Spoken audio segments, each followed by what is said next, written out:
राज्य। अखिल भारतीय महिला कांग्रेस ने तय किया इस सरकार को हम बैठने नहीं देंगे। एक एक करके चलाइएगा। सबसे पहला आंदोलन हुआ भारत की राजधानी दिल्ली में, महिला कांग्रेस सड़कों पर उतरी इस महंगाई के खिलाफ। हम खामोश नहीं हैं, अलग बात है कोई दिखाए या ना दिखाए, सत्ता में बैठे वालों तक हमारी आवाजें पहुंचे ना पहुंचे, लेकिन हम इस आवाज को सड़कों पर उतर कर उठा रहे हैं और तब तक उठाएंगी जब तक इस बड़ी कीमतों को वापस नहीं लिया जाता और इस महंगाई से राहत नहीं दी जाती। पहला राज्य दिल्ली है, दूसरा राज्य धीरे धीरे चलाइए, दूसरा राज्य केरला में। आप देखिए केरला के हर जिले में, एक राज्य स्तरीय नहीं, हर जिले में केरला के हमने महंगाई के खिलाफ आंदोलन किए, लोग सड़कों पर उतरी, महिलाएं सिलेंडर लेकर।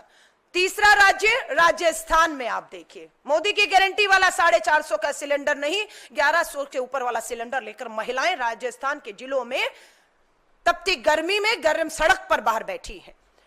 उसके बाद आ जाइए अंडमान निकोबार, छोटा सा एक आइलैंड है अंडमान निकोबार, वहां की भी महिलाएं इस महंगाई से त्रस्त है और उन बहनों को लगता है राजधानी दिल्ली तक हमारी आवाज नहीं पहुंच पा रही। हमने विश्वास दिलाया और अंडमान निकोबार में भी हमारी बहनें छोटे से द्वीपसमूह में भी अगर त्रस्त है महंगाई से, तो हमने जिम्मेदारी ली कि राजधानी दिल्ली तक, इस सोती सरकार तक इस महंगाई के खिलाफ आवाज पहुंचाने का काम हम करेंगे।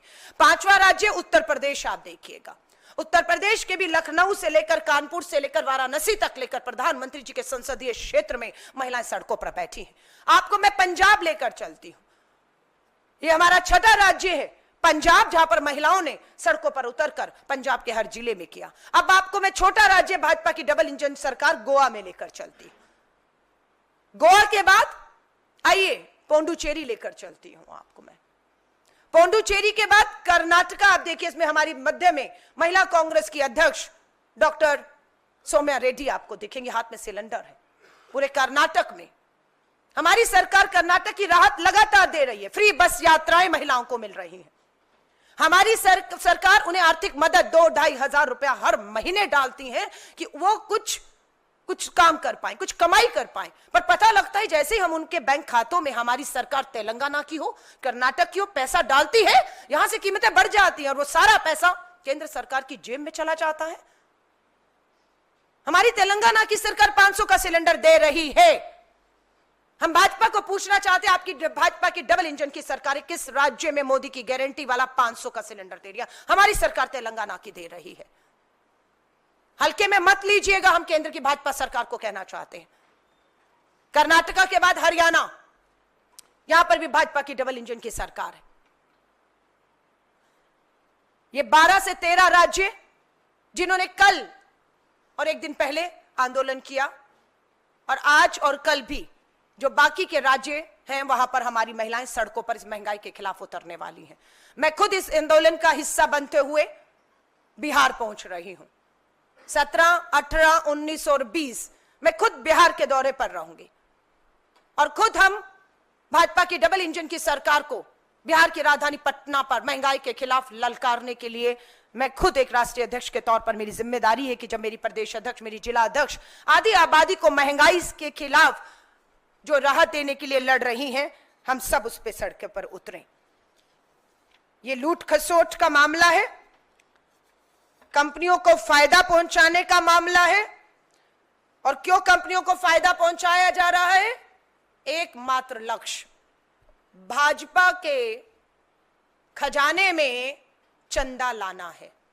ये लूट है, ये लूट और खसोट एक ही मकसद है कि भाजपा को, कंपनियों को मुनाफा कराइए। 11 लाख करोड़ का फायदा होता है इन तेल कंपनियों को, जबकि अंतरराष्ट्रीय कीमतें गिरी हुई हैं।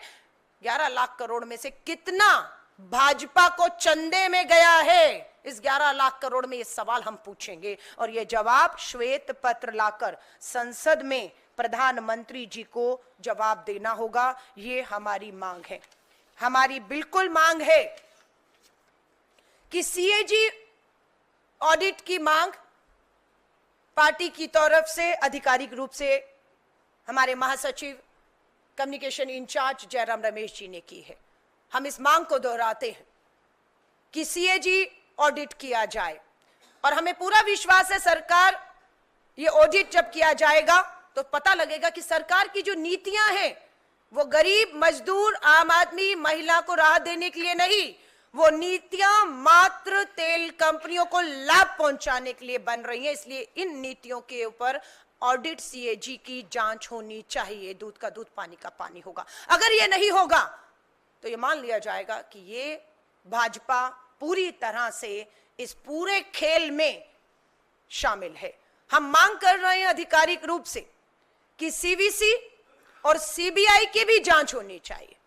ये कांग्रेस ने आधिकारिक रूप से मांग की है, जिसे मैं दोहरा रही हूं, क्योंकि हमें ये लग रहा है कि या तो ये लापरवाही है कि कीमतें अंतरराष्ट्रीय बाजार में गिरी हुई हैं, कंपनियां मोटा मुनाफा कमा रही हैं, और लेकिन सरकार खामोश है, या तो सरकार का ध्यान ही नहीं है,